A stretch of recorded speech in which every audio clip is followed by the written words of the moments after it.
Get out the door, Bambos. Get out the door. Get out the door. In fact, that's something you don't necessarily need to deal with, but I do, because I'm far less disciplined with you. We're on today with David Hollingsworth. We're going to discuss about his accident in 2004, where he fractured his spine and he wasn't sure if he was ever going to walk again, and what he had to do to recover, and what he learned from that experience, and the book that he's written that's going to be coming out Monday, March 15th.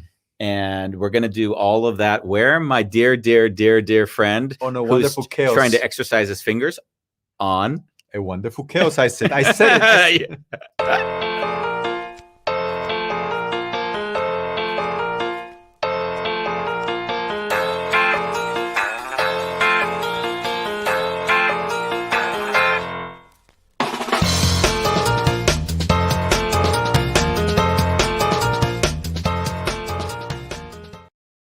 I got a warning from Andy to keep my fingers low because people think I'm nervous. No, I'm just training my fingers. Exactly. Guys. We had the one guest says, yeah, I know. Don't remember the one guest said, oh, Bambos, it's fine. I know. I do that when I'm nervous as well. I thought that was so funny. Yes. So how are you today, Mr. Shalef? I don't really care. Good. I'm happy. We spoke 3 times today. We did speak 3 times today. Did you learn anything today that surprised you? We had we talked about Kenny and the 2 podcasts that we had this week. Yeah, we've had some very nice podcasts this week. Yeah, and they all had themes which I really enjoyed, where it was a lot about neural connections and how we associate something, and then that neural pathway has an association. So how do we adjust that? So from coherence therapy to the goodness conspiracy with Linda Ulrich, or yesterday to Kenny J, who just was just very clearly living what the mind is when it's completely in the state of embracing everything positive. Yeah. Not for the sake of positivism, but embracing everything positive. Nice. Yeah. So now we have David Hollingsworth on, and I got him while I was scoping through Facebook again. He was another one of my Facebook catches. Stalking on Facebook. and I always appreciate stories where somebody has an experience, almost this hero's journey sort of story, where someone has had an experience where you really are not sure, like, how are they going to navigate it? Because in a weird way, we don't know who we are until it's happened to us. We can always imagine that we'll be able to navigate something, but until it's happened to you, you don't really know. Yeah. And I think whenever I've worked with someone or mentored someone, like there's often a moment where people overthink how they're going to fix it. Like they need to have the solution before they do anything. Yeah. And so there's this constant, and I mean, I also know it from Ronnie. In fact, this morning, Ronnie and I had this discussion. Ronnie's his wife. Yeah, Ronnie's my wife, David, just in case you're wondering. Not some random woman in the world. It's also like, if anyone wants to have a new endeavor in general, they want to make sure that it's successful. But I mean, if I've learned anything working with you, Andy, it is go and do it. Go and do it. Yes. And if it fails, the success is in the learnings, in the lessons that you'll get from that, and then build on that. And I would only add to that there is no failing. There is no failing. That would be the only, because I think what happens is that once we set our mind to we are going and then failing, we don't actually see it as this constant positive reinforcing loop. Yeah. Right. Remember, because Thomas Edison said after they asked him that question, you've struggled to get this light bulb to work, and you did it for years, and you failed 1,000 times. You failed 1,000 times. He's no, I figured 1,000 ways not to make a light bulb. So in a weird way, that getting out the door, and what I loved the title of David's book. I love the fact that you could stretch further than I can. I still got a lot of. I'm looking forward to when you cannot see the whole word when I go one direction. But what I liked about David's book was really a very simple principle: is that if you get going at it, you'll figure it out. Yeah. But get going at it is the hardest step. I mean, even me walking You know, like the humor is I've been gaining weight for how many months now? Years. Yeah, Years. screw you. Years. And it's true. That's totally. But I had nothing to. I didn't do anything about it, and it was okay. But I chatted and laughed and made jokes, and you were cool about it because it's like, hey, Andy, apparently you're okay with getting fat. That's you know, as long as Ronnie doesn't have a problem with it, then And you know, when we go to the sauna, you would not be ashamed of your body. Oh, in fact, I was getting hit on by all these guys in there. I mean, more than me, anyway. God forbid. So in a way, it was this moment, and I'd call it my get out the door moment. And it was when the snow came outside, and then some weird, messed up thing. I said, I'm going to experience the snow like I'm on vacation. And on that day, I walked 30,000 steps. Yeah. And every day since then, 3 weeks ago, I've walked at least 10 to 15, usually 25,000 steps a day, including when it rains. That's been for me a get out the door experience that's changed my life. Just to give you some stats, my resting heart rate was at 75 beats per minute, and now it's at 69. And that's only happened within 2.5 weeks to 3 weeks. And I've lost you're probably 2.5 kilos. You're probably not eating as much because you're walking a lot. Not eating it. So there's I'm sleeping better, but all it took was me getting out the damn door. Nice. Because I wasn't going to plan I didn't have a big strategy. I didn't know. Just one thing though. Yeah. I think your walking started when COVID came in. I mean, you and Ronnie. It did, but I did it luxuriously. I might have a day of 15, but a day of 0. Yeah. So now it's like, no, I'm out the door. Consistent. Even if it rains. It rains, I'm out the door. You know, I was a fair weather friend, and that changed. So that's basically, I wanted to set up bringing in David from the talk, and then now we can invite him on. If that, so he has nothing to talk about now that we've already said everything that's in his book. Yeah. Hello, David. Hey, Andy, it's great to be here today. Thank you. And we're so jealous of your lighting. Yes, it's so much better. We look so flush when we're on these lights. As I said before we came on the air, this light actually makes me look human, which is a real improvement. Yeah. Yeah, we've got this white thing going on, very white. Yeah. I think we should put some gels. We should have gels, actually. That wouldn't be that difficult to do on that. Little soft lighting and yeah, we're not that professional. We got the $100 setup, and that's kind of served us so far. Well, you look good from this angle. Thank you. And we're grateful because it is really good. What gets us through these podcasts every day. Yes, it does. March 15th, Monday, March 15th, your life changes. Yes. Well, life changes every day, but Monday, March 15th, the book launches on Amazon. The paperback is available, and the Kindle sale starts Monday. So looking forward to getting this message out to lots of people who it may benefit. So really excited about that. Prior to 2014, what did you not like about yourself compared to who you are now? That's a good question. Ooh. I just wanted to go there, Bambos. I felt like and I'm not going to say why I asked it. I think the thing a lot of people struggle with, myself included, is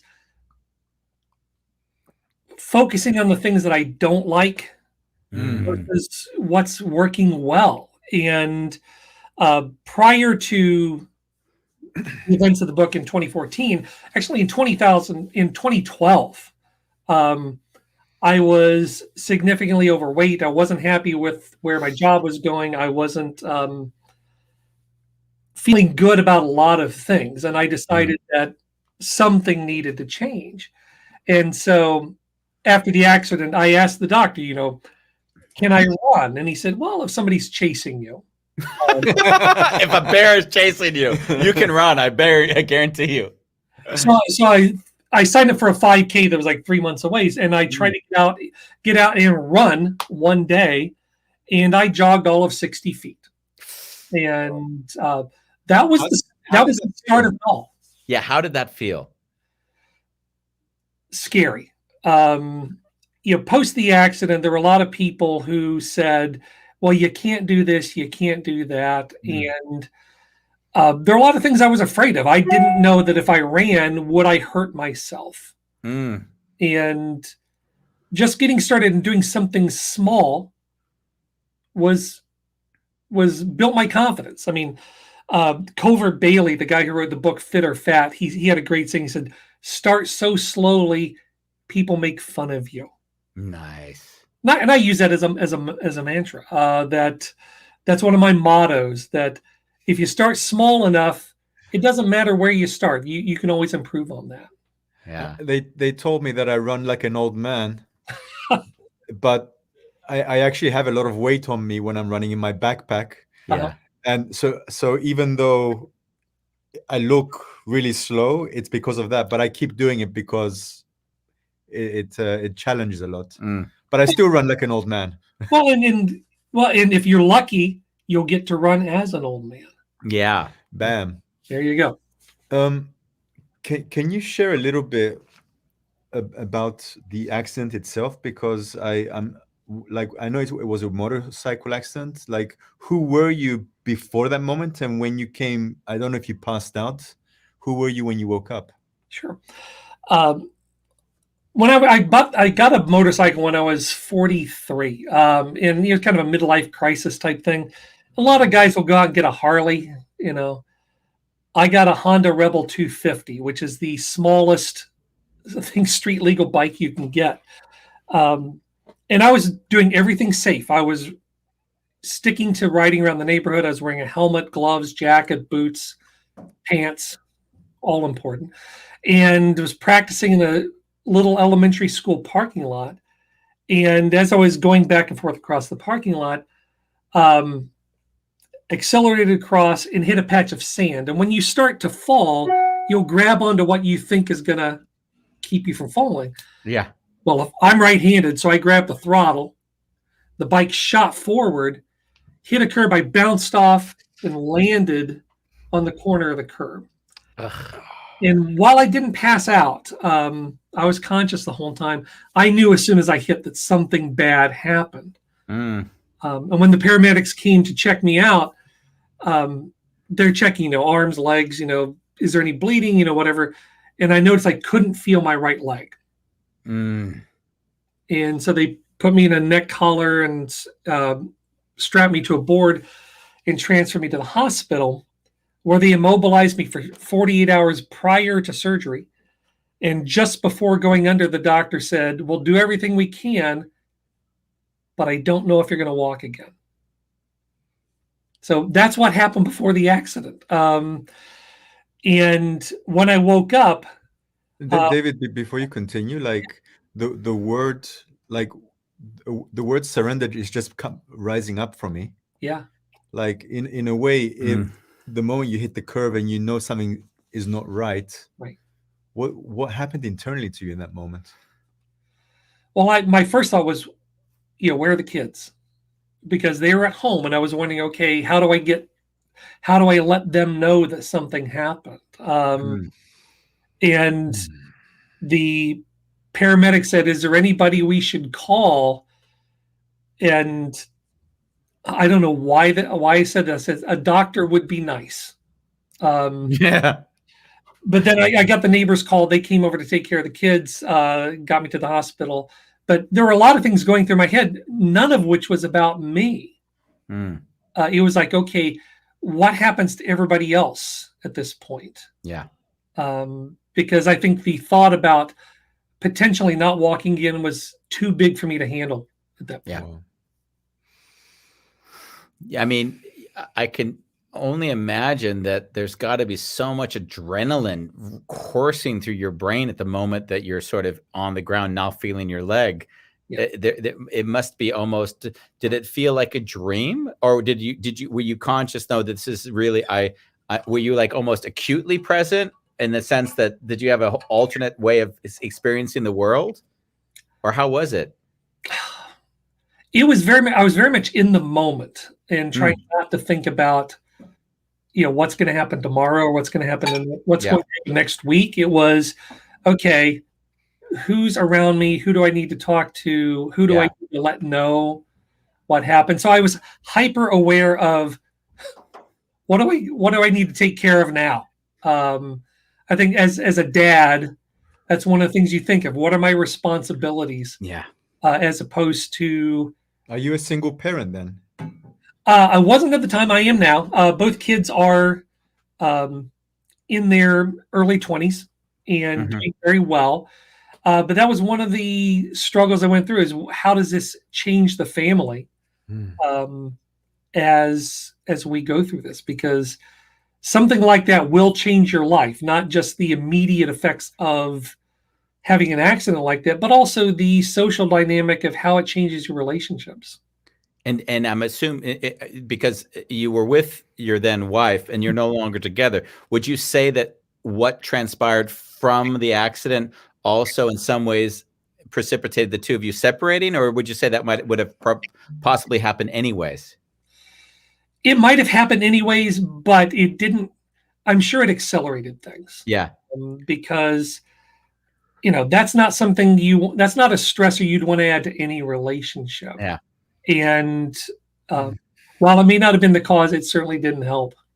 Yeah, no, I've often noticed that because even like during COVID, we had a woman on the show who's done hundreds of divorces, and our statement was like, all on her own. No, she's a lawyer who represents usually men on the side of this. So in case you need one, we got a good one. But the thing is that we were discussing that during an acute issue like COVID, where there is so much pressure and stress, that anything that wasn't going well before it actually is exacerbated, and therefore more likely that you'll have a divorce. Yeah. Well, yeah, and it's one of those things about they say about stress doesn't make character; it reveals it. I mean, the things that you are get revealed by any major change in your life, whether you have an accident or win the lottery.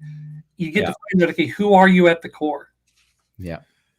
Well, listening to you speak, I was trying to imagine if that would happen to myself. I'm not very easily receiving help. Yeah. So in a way, I tend to push people away. Like I need headspace. Right. And I'm wondering, how was that for you coming home in not fully in your body as the way you would want it to be, and then having to engage life again? Sure. Well, the thing is, I didn't come home for 3 months. I was hospitalized, wearing what they call a TLSO brace, which went from my shoulders to my hips, where I was literally bolted together. So I had to rely on nurses, on physical therapists, on lots of people. And I'm not good at accepting help. And what I can tell. Yeah. What I learned was anger can be a very useful emotion. When I was mad at myself for being in that, putting myself in that situation, for putting my family through that situation, getting mad about it was one of the things that fueled me to work harder on improving things. But by the time I was released from the hospital, I could walk maybe 10, 15 feet. So most of the recovery, the big part of the recovery happened in the hospital, but the longer term happened as we've got your EOS webcam utility, and we should be back now. Now we're back. I am not sure why that happened, but we see you now. We're talking about anger. Yes. Let's get angry at that camera. God damn. As soon as the phone starts ringing, it went off. So I'm not sure what that This is called a wonderful chaos because we enjoy these moments most of the show. And also it's you never know how to deal with something until you're forced to deal with it. Yeah. But it's going back to anger, which was something really interesting about not being good at accepting help. A few years later, in 2008, I learned got back to riding a bike, and somebody hit me in an intersection when I was riding. Oh no! And I did everything safe. I pulled up the intersection, looked both ways, traffic had stopped, and when I started to go across, somebody drove around 3 cars and hit me in the crosswalk. So I went up the windshield, and I'm still bolted to the bike as I fall down to the pavement.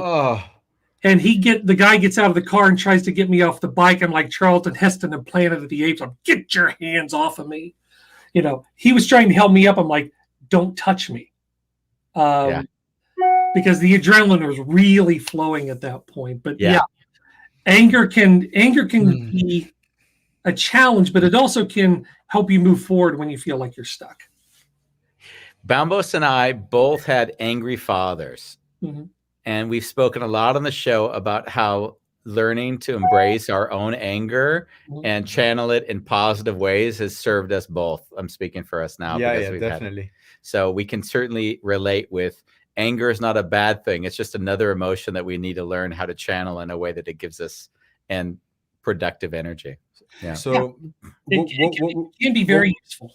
Yeah. what would you say was behind your anger? Like when I feel angry, there's normally a pain that that I'm not allowing myself to feel, and I'm wondering what was your pain? Well, at the time, it was being upset about the things that I had done to put myself in the situation, because sometimes there are things that happen that you can't control. Yeah. But I made the choice to get on the bike. I made the choice to do lots of things. And as when I was learning how to drive on a racetrack at the Summit Point Raceway, one of the things they said, if a meteor falls out of the sky and crushes your car, that's an accident. Everything else is driver error. Yeah. I had to think about, okay, how did I contribute to this? And I was pretty angry about that until I realized that however I got here, Yeah.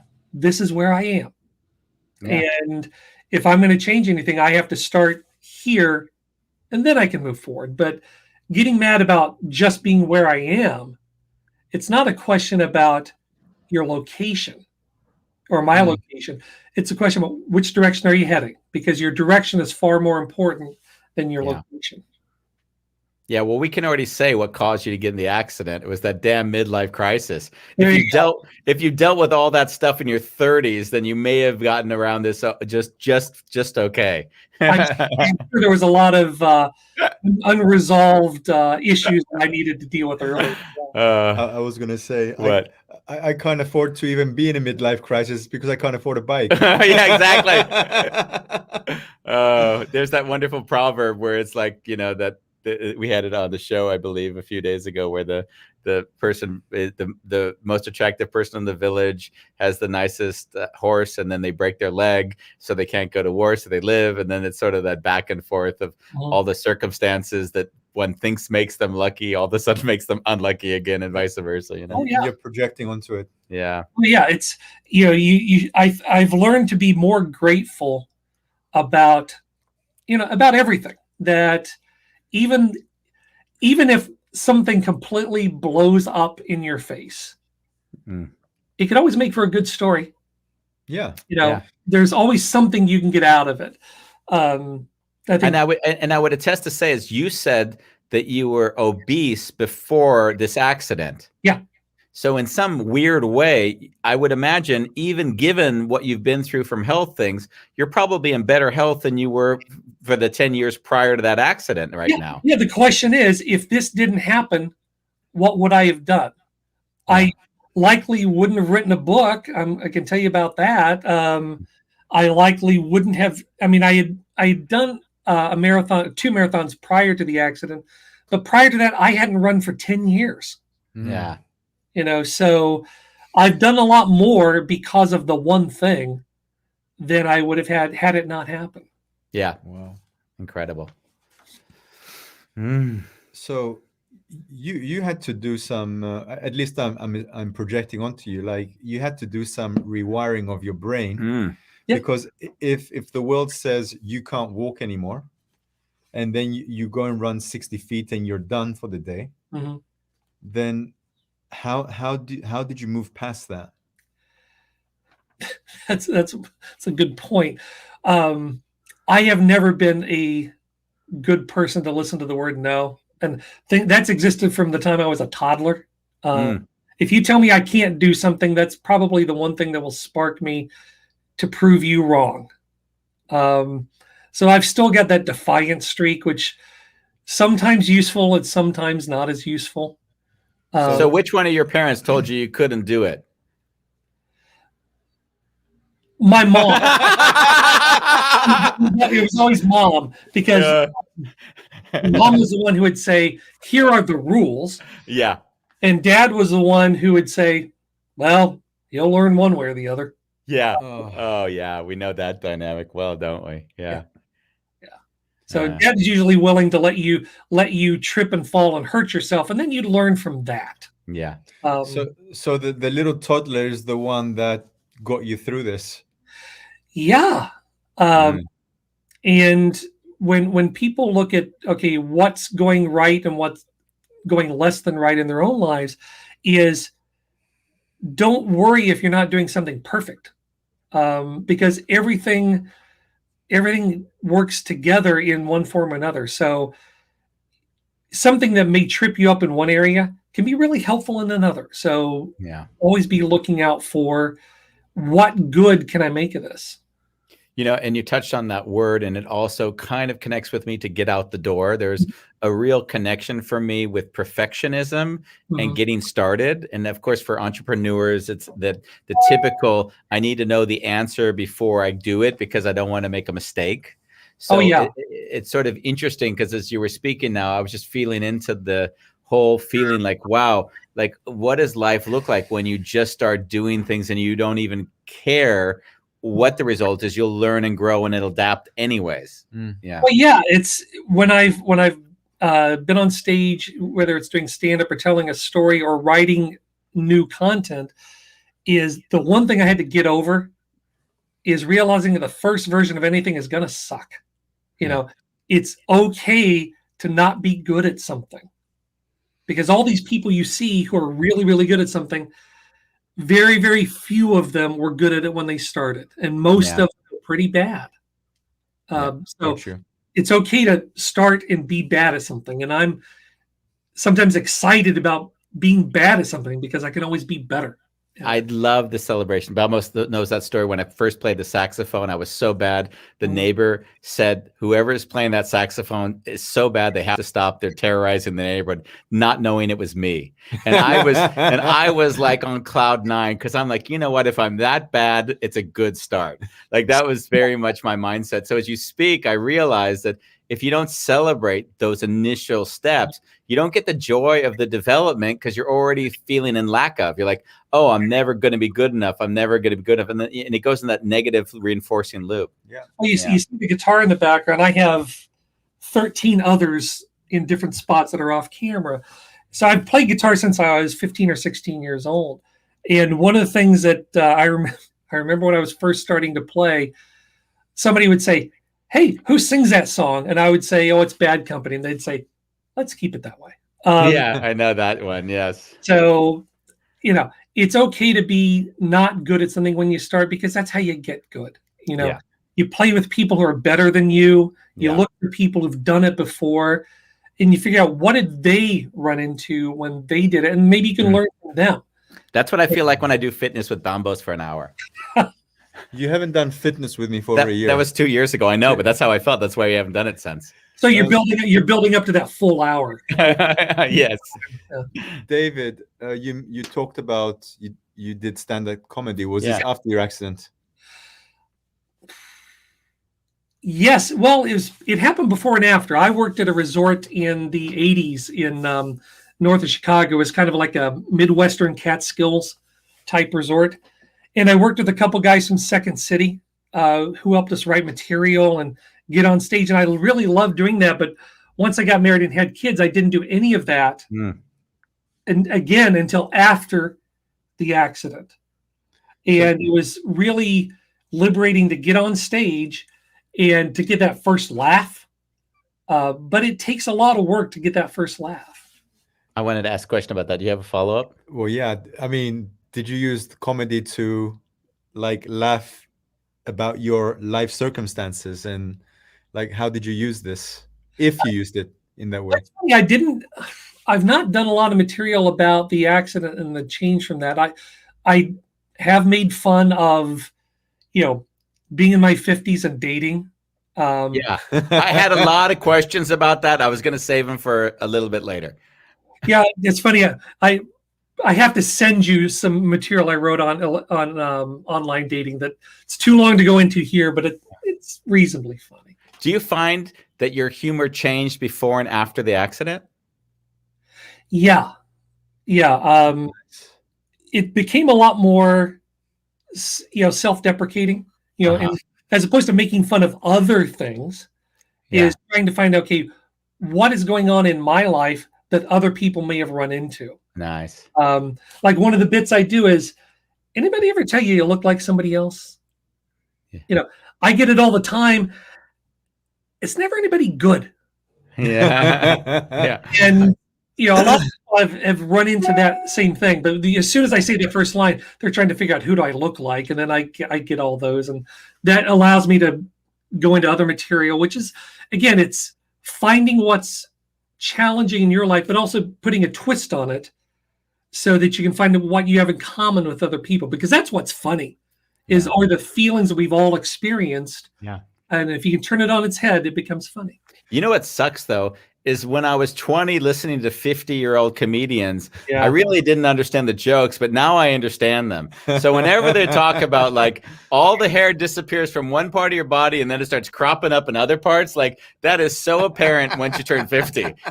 Yeah, well, it's also knowing your audience, because the 20s, you have to kind of preface to them. So one of the things I did when I walked on stage was, I know what you're thinking. Dad? Is it you? So you kind of you acknowledge the elephant in the room, that you are a different age than the audience, and they can relate to that. Yeah. So we have to do another show with you, dating at 50. Yeah, dating at 50. That's what I'd like to do a show on. We might make this half of this show, as far as I'm concerned. I want to know what your your Tinder looks like. I really can't go. Nice. But if we do a different show, I can do the material that we did. I got it. That I did about dating. We're gonna always take an opportunity to put people in the hot seat if we have on this show. Absolutely. We can go back a little bit. If you had, I don't know where you were. Go for it. So with this book, right? So all of this transpires, if I'm doing my math now, this all happens 2004. We're at 2021 right now. Yeah. There's a gap of time in there. Like, what happens that at some point you say, I'm going to write a book now? Like, what had to happen for that to be a decision? Yeah. A lot of it was never intended to go into a book. The period from 2004 to 2014 was really, that's just life happening. Then I had the accident and did the recovery from that. And then in 2012, when I started making those changes, I did my first 5K. Then I said, well, if I did 5, can I do 10? Then I did a 10K. Then I did a 10 miler. Then a year after I'd started running, I did a half marathon. And when you see that 13.1 sticker on somebody's car and say, wow, that's impressive. Well, it's really half as impressive as somebody who's run a real marathon. I thought, well, if I can run a half, why can't I run a whole? So I started putting together a bucket list of, okay, what do I want to do to kind of celebrate the 10 years since the accident? So in February, I did a rowing competition indoors because it'd be cold to row outside. Then I ran up the Empire State Building. I did 2 sprint triathlons. I rode my bike in a bike ride called the Assault on Mount Mitchell, where I finished last of the official finishers. And then I ran the Marine Corps Marathon. So I got interviewed by Comcast Sportsnet, and they said, what was the hardest thing about running a marathon? And I thought, well, the hardest thing about running a marathon wasn't running the marathon. It was getting out the door. Once I did, the rest was easy. Yeah. And I sat on that tagline for 3 or 4 years and people said, wow, you should really write a book about this. And it took me a long time to find out how to frame the story, because I could have written it just about the journey. And the reaction I got from people was, wow, that's really cool for you. And oh, that's the best one, isn't it? Yes. like, I have no attachment to anything you've said, but I'm happy you're happy. Good for Yeah. you. Good for you. I had to take it around as, okay, it's like doing comedy. What can other people identify with in the story? So it's like you're watching Star Wars, for the first time. It's like, clearly you haven't been in another galaxy far, far away, but everybody identified with Luke Skywalker. So I came to frame the book in, everybody has obstacles. Everybody has things they want to go after. What does everybody run into along that journey? So you've got to identify what obstacle you're trying to overcome. You've got to take that first step. You've got to make the commitment to whatever change you're trying to make. Yeah. Then it becomes rinse and repeat. You get out the door and keep doing it. Eventually, you will get to where you want to go. Yeah. So that was the whole process of deciding to write the book and then figuring out how. Yeah. Because writing the book took 6 weeks. Editing and doing all those other things, that took a year. Yeah. So it's a lot. It's an interesting journey, and I think that everybody has a story that falls along those lines. Everybody has their own hero's journey. Yeah. I think that's interesting because people will often think my life isn't interesting. Like for years, I often said, my life isn't interesting. I have nothing really to, I hear everyone else's life, fascinating stories. They were a refugee. And then all of a sudden, realize that the beauty is often in the simplicity. It's often just the shared experience because people can all identify with your story if it's told authentically. Yeah. If it's told from a very vulnerable place, if it's told in a way to elevate you, it's uninteresting. But everybody's heard the motivational speaker that you can do 5 steps. Yeah, I don't want to hear that. I want to hear something real. And when I've taught storytelling, I said, you can tell a hero's journey story about your drive to work this morning. You've got this call to adventure. You hear this call, but you don't want to go to work. Then you get behind the wheel and you've immediately hit with obstacles and traffic. You find, your mentor to help you along the way. So you've got Waze on your phone to guide you along the journey. And eventually you overcome that obstacle. You can tell a good story about anything. Yeah. It's really all the little details that make it authentic to you and make it interesting to other people. Yeah. Has anyone said you look like Bruce Willis? Yes. Yes, I've got that. He looks like the villain. He looks like the villain in Die Hard 1. There you go. The funny thing is, it's like, some people get this. So how George Clooney is like the most handsome guy around. He has his own brand of tequila, and the stuff is magical. Because the more you drink of it, the more I look like George Clooney. But the things I get, usually it's bald white guy. Oh, yeah. And then angry bald white guy. You could easily be the angry bald white guy. Yeah, the biggest one I've got is I'm Jonathan Banks' stunt double. The guy from Breaking Bad and Better Call. Oh, nice. I like that. So I can do his stunts for him because he's probably too old to do them. Yeah, he does look pretty frail on the shows I've seen him on lately. But he does kick everybody's butt. So he always does. I'm looking forward to my elder years. Trying to feel into what feels good right now. What direction do you feel called to take us? Who, me or you?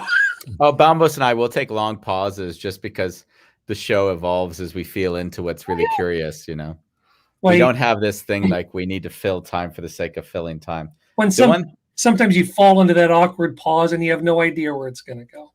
Well, it's a pause without the awkwardness. Yeah, exactly. We like those pauses. We have one question, though, that just came in earlier on, which is nice from Bolalong. And this is a random question. I saw it early and I had no context for it. Oh, it's because I was doing this for nervous. Oh, is there anything wrong with being nervous? No. Well, that's not altogether true. No, it's not. There's nothing wrong with being nervous. It's what you project onto it, Mr. Shalev. No, but let's assume that if I was doing this the whole show, I'm making and then the guest is watching me do this, they might get nervous thinking I'm nervous. So yes, And that would be the only implication. If I did this the whole show, would that be okay for you? Well, I know that you're working your grip strength.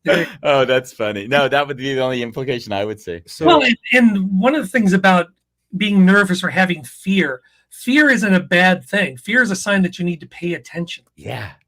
Like if you're standing on top of a diving board, getting ready to jump off, you might be scared. And I went skydiving once, and the whole thing of getting out that door was very scary. But the thing that I realized was, whether you're on top of the diving board or inside of an airplane ready to go skydiving or to do something that you've never thought of doing before, the fear is on this side of the door. The fun, the excitement, the adventure is out there. Yeah. And you can't experience until you step through that and find that fun, excitement, adventure that's on the other side. So what, if anything, still scares you at this point in your life? Small animals. No, I don't know if there's anything that scares me. There are things that I worry about, the typical things, what do I have to work on? What do I need to deal with? But for the most part, I'm not scared of them. I'm not afraid of them. So how would you describe it? More of nervous energy, right? It's what am I perseverating on that I need to say, stop thinking about it and just go do something. Because the internet will fill up your time if you let it. Television will fill up your time if you let it. So sometimes you have to turn that part of your brain off. Yeah. And just go do something. Get out of the door. Get out the door. Yeah, it kind of falls back to that, doesn't it? I've got another direction, but I don't know if you're going to continue down this path. I've got one more question. When you wrote the book, like I hear sometimes people when they write their first books, they feel like an imposter. How, does that resonate for you? Or like, how did you feel when you wrote your first book? Well, I'm familiar with imposter syndrome, and I think that's really like when I've gotten on stage or when I've been telling a story or whatever, interviewing for a job, it's like, oh my gosh, they're going to find out who I really am. And the funny thing is, if people find out who you really are, they'll probably like you better. So who are you? I'm still trying to figure that out. He's not going to bite, Bambos. Every time you're going there, he's done too much stand-up comedy. He knows how to deal with people like you. You're a heckler. Well, no, if you go to Chick-fil-A, and Chick-fil-A is one of the most customer-focused interactions of any restaurant or company, they always want to know your name in the drive-through. And I've always felt uncomfortable with that. I've always felt that fast food should be somewhat embarrassing and tinged with shame. So I use somebody else's name when I go in the drive-through. Yeah, so I always do it. Who do you become? I'll say, I'm Batman. Or that's a good one. One time my kids were in the car with me and I said, they said, may I have a name for the order? So I'm Spartacus. And my son said, no, I'm Spartacus. So we all became Spartacus for the order. And you can imagine the guy with this damn headset on saying, oh my God, another one of these covers. It's this guy again. Yeah. I've got a random question for you that Bambos is going to be surprised by, I believe. Uh-oh. What? How was it to raise a son who was autistic? How was that? It has been a challenge. It's still a challenge. How old is your son now? He's 25. Okay. He was diagnosed when he was 3. Okay, at 3, you diagnosed because you saw things at 3 that you were like, oh, we're recognizing something that doesn't seem as a normal behavior for a 3-year-old? Or how did you recognize it? Well, I think other people recognized it at first. He was a biter. We would drop off at daycare, then we get a call 30 minutes later, well, your son has bitten another kid. And we saw a lot of things like that. Once he was diagnosed, then they started to identify other things. Okay. Like fine motor issues and speech issues. But that's another story that I'm actually working on. That book is my second book, is telling that story. So yeah. Third show. Raising, and that'll be right before that book launch. Yeah, well, I will be happy to come back and do that. But yeah, raising a son with autism has been a challenge. But one of the things I learned was not to put limits on what you think somebody else is capable of. Nice. I like that.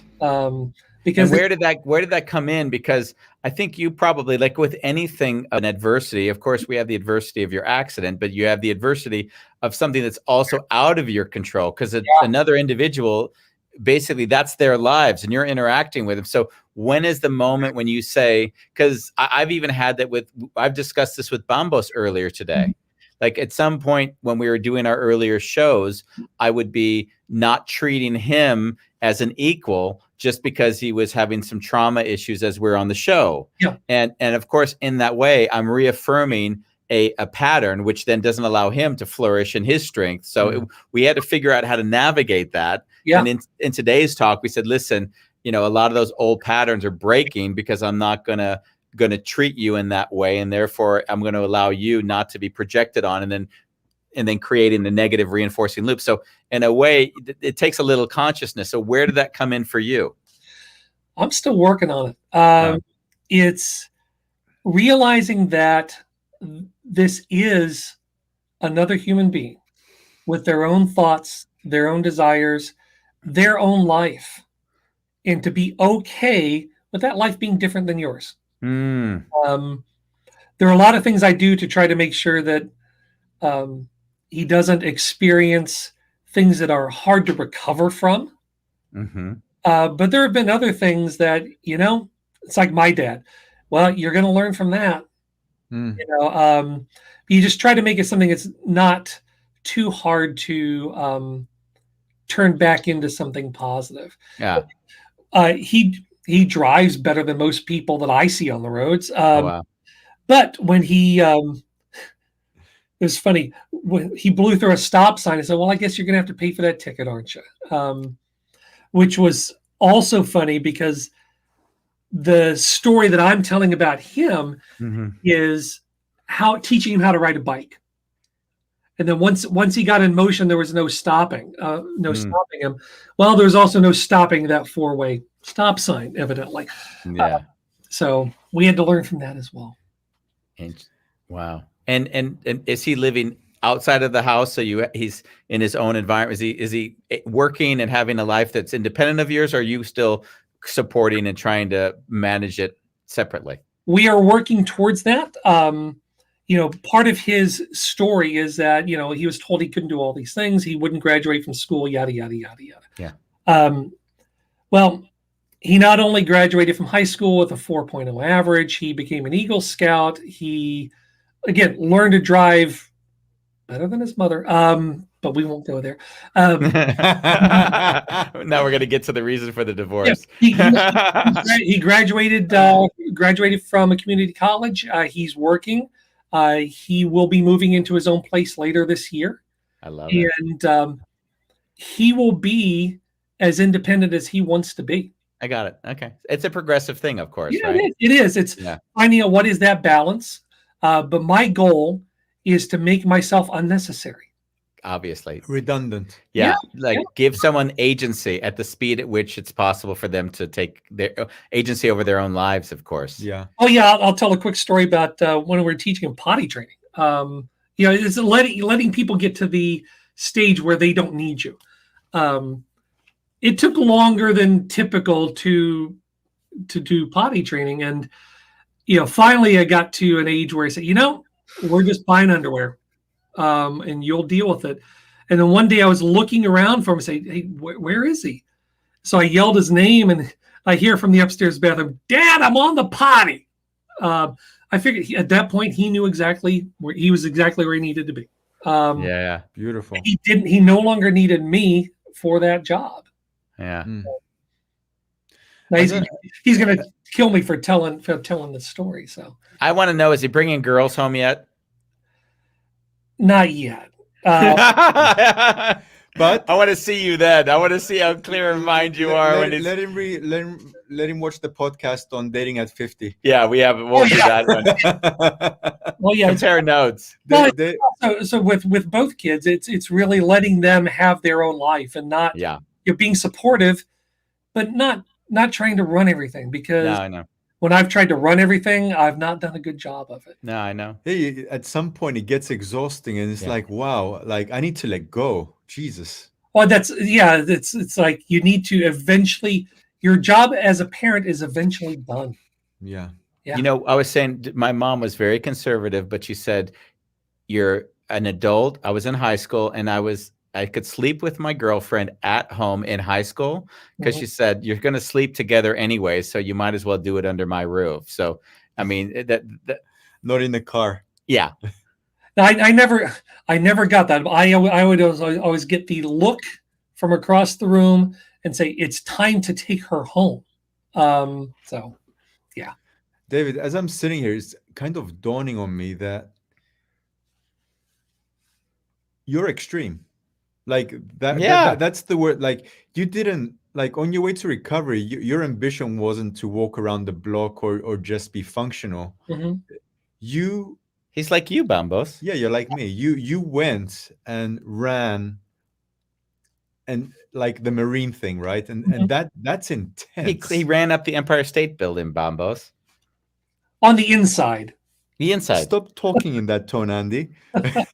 I'm only amplifying what you're saying. Yeah, I know.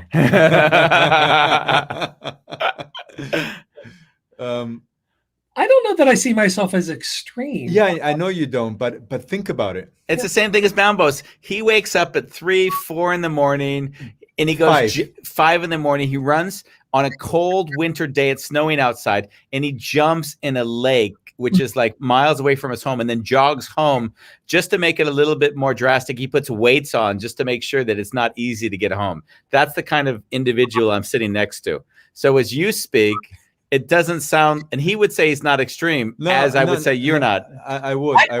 I'm not. I don't see myself as extreme. I do see myself as stubborn. I am tenacious as all get out, and sometimes it's because I don't like the idea of giving up on something. He's writing the word down. Stubborn. I'm just because I've never framed Bambos in that light, but I'm gonna write it down and let it simmer in me for a while, because you are kind of stubborn. So actually, it may be similar. I get that from my mom. You know, she was as tenacious as all get out, and I get it exactly from her. So when we would interact, David, I want to defend myself now. This is the best. Yeah. Whenever I hit a point where I get defense, this is the best. I've won. You've uncovered a nerve, and now it's time to dig in. I did it consciously. Nice. Yeah. Yeah, I would say that the way I train, it has to do more with mindset than anything else. And like when we talked about fear earlier, like every day before I jump into the ice bath that I have at home, for example, I'll catch my mind wanting to procrastinate. It's like I need to okay, let's just do it, and then I just go and do it. Well, there are body parts that will remind you that you do not want to jump in a big puddle of ice water. So, Bulelang says relax. He says relax, Bambos. There you go. I am relaxed, Bulelang. Like afterwards, rewarding myself with my smoothie. It's the best. I'd love to take a step back, because we are really talking about a topic which you're saying now, which I'd like to relate as well with the walking that I'm now doing and the rituals that Bambos does in the morning. What I didn't realize until now is that in doing the exercises you're doing, what I'm seeing is that there's a mindset that's shifted in my day. In my days before I did it were far more, whatever comes to me, I'll address it as it comes. I was much more, my environment defined what my day looked like. And now when I see the shift as you have done, and I'm doing it in my own way, maybe a little bit less drastic, is that there's a mindset that says, slow down. What? You're going to walk on the coast of Holland. He's doing a thing like 7 days walking nonstop. And it's 20 to 24 kilometers a day, Bambos. Well, that's it's like on sand. Oh, what? It's flat though. It's Holland. Yeah, but he'll be doing it on sand. So there will. I do have sand. Challenges. I do have a backpack. I mean, I had the choice. This is me. This is a typical me. I could do it in 6 days or 7 days. One of the days was 37 kilometers, and I probably could have done it. And if it was Bambos, I guarantee you he would have done it without a question. But I looked and I said, you know what? I don't need this SHIT. I'm not going to say it out loud for the sake of the children listening. HIT. and I made it 2 days instead. Sure. So that's a typical. I'm going to do it, but I'm going to do it in moderation. Yeah. That's how I would say I manage myself that way. But getting to the point, which is something that I see you and Bambos do incredibly well, is you have a set mindset that is very much get out the door. I've talked to Bambos about his ice baths that he'll take in the morning. And it was funny because I assumed for years that he got pleasure from these baths.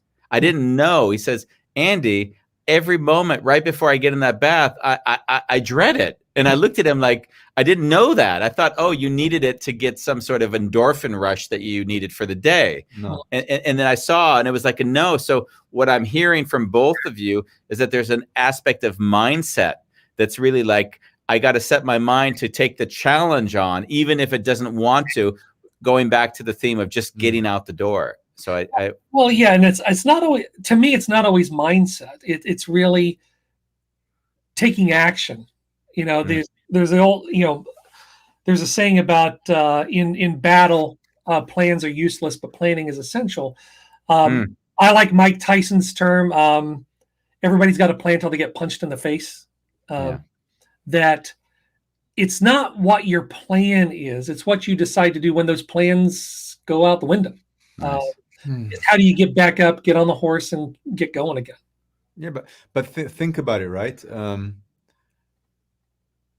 You used movement to recover. So if you've reached that point, and now as we're getting older, I mean, I'm 44 now, but I do think about it, as I'm getting older, movement has been a big part of my life. There's a joy to move, and like even if I have to walk at like Andy when I'm 80, I'll do it. His goal is he doesn't want to look like me when he's 50. That's where we are right now. You don't want to be like a before and after picture. Yeah. I do see it as an act of self-love. Yeah. Like I have to, like, back to the ice baths there. I do see my immune system strengthening. Like I've also experimented not doing them I did it for 4 days a week instead of every day. Yeah.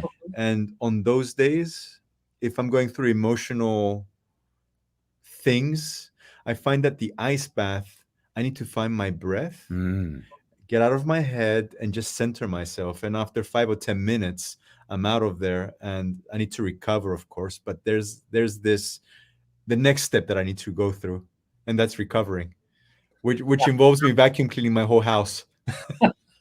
That's one way to warm up. Yeah, definitely.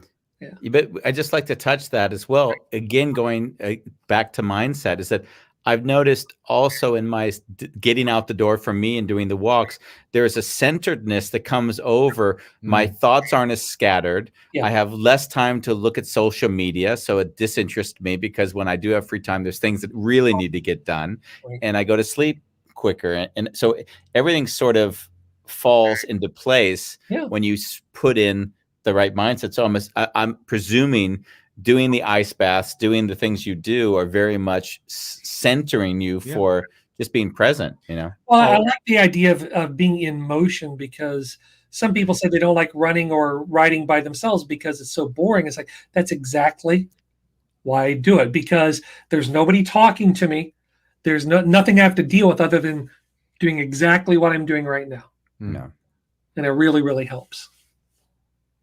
I mean, when you start to invest in movement, also what I see in Andy's life, you start to, okay, I'm looking after my body, I need to look after my mind. Like there's an action reaction. So now I'm going to eat better, I'm going to sleep better. Yeah. I go to bed, I go to bed at 8 p.m. I'll read something until 9, and then I pass out around 9 o'clock. That's normally my daily. Yeah. Yes, sleep is definitely underrated. Yeah. Yeah. And I think that get out the door again is that things like I noticed that once I walked, I changed my eating, like you said, and then I stopped eating Cheetos. No Cheetos. And then I stopped. I also did intermittent fasting. And so if I had done all that at once, there's no way I would have done it because it would just been too much to manage. It was a consequence. It was like a consequence of taking the first step. And I think that's always served me in life because it's integrated it into a solid foundation. I've seen the quick, doing a quick diet, which I'll also do just to get my weight back into a manageable place, is also something I've done. But I see this has been a much different. Bambos has seen me through my ups and downs, literally. Yeah. Yes. Well, once you do one thing and you can kind of push that to the back of your mind where now I'm just doing this automatically, it becomes a lot easier to do the next thing because now you're in motion. Yeah. And just like driving a car, it's really hard to steer a car when it's sitting still. But once you're in motion, you can move with one finger. It's really the effort to change becomes a lot easier once you're in motion. Thank you. By the way, we've come to the end of our hour. Okay. So it shot by, and we didn't even get to your Tinder dating, which I would have loved to have heard about.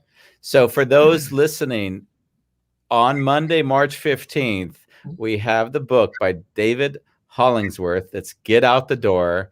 It's going to be available on Amazon. And then in about 30 days, it's going to be his voice, melancholy singing. I assume that's going to be available on audio and everywhere that audiobooks can be downloaded. And of course, when you buy the book, write a review, guys. It's a way to support the writers. Everyone needs the reviews, please. I've been panhandling for reviews for my book for I don't know how many months now, but yeah, if you buy the book on the Kindle sale, which starts Monday, I am going to be giving away a number of signed copies. Great. If you post a review. If you post a review. Thank you very much for being with us, David. It was great to spend the hour with you. Yeah. It's been great. I've really enjoyed being here. I look forward to coming back and talking about dating. Yeah. Have a beautiful morning. You too. Will do. Bye. Do you like the backdrop? I love it. I love the what you one found. you picked was his book. Was very that was blurred. Bad quality. Oh, yeah. It's Friday. It's Friday, Bambos. Monday, guys. Me and Andy are going to be in the rain at a cemetery, reflecting and looking at death. In fact, today I was really connecting as I was training. What if I trained until I to the exhaustion, feel that death? Wow. That little death. Wow. That's intense. That's intense. I've actually had more people reach out for that show than ever before. Really? Yes. In what way? I had a call yesterday from someone I haven't spoken to in 30 years and said, I saw the show for Monday. I'd love to share an experience with you that you may or may not want to use on the show. Beautiful. And some comments and some things that were also emotional for me because I saw that one of the people who highlighted the wanting to see the show, their husband died last week. So they said they're going to be visiting that show. And my heart just sort of sunk when I saw that. It was like it, death, we all have a relationship to that. Yeah. And when you know someone's that close to it, then, it's almost like you feel like you have to hold them far more delicately than and knowing that the meaning of it is very much a momentary feeling. It's what's going on with you and your relationship to it now.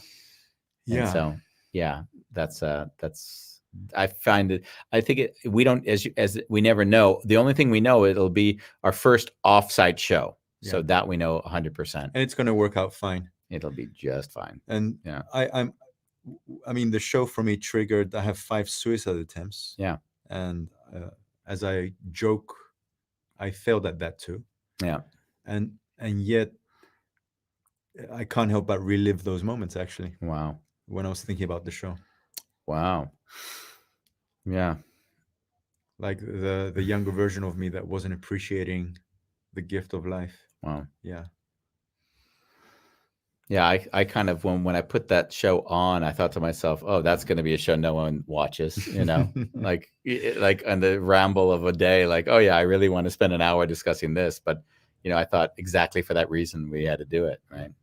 So that's it for this week. Another great week of shows. And those of you who are watching, if before Monday you want to experiment, visit a cemetery, and like what I've done also with Andy on our little walk we did, is just approach a grave.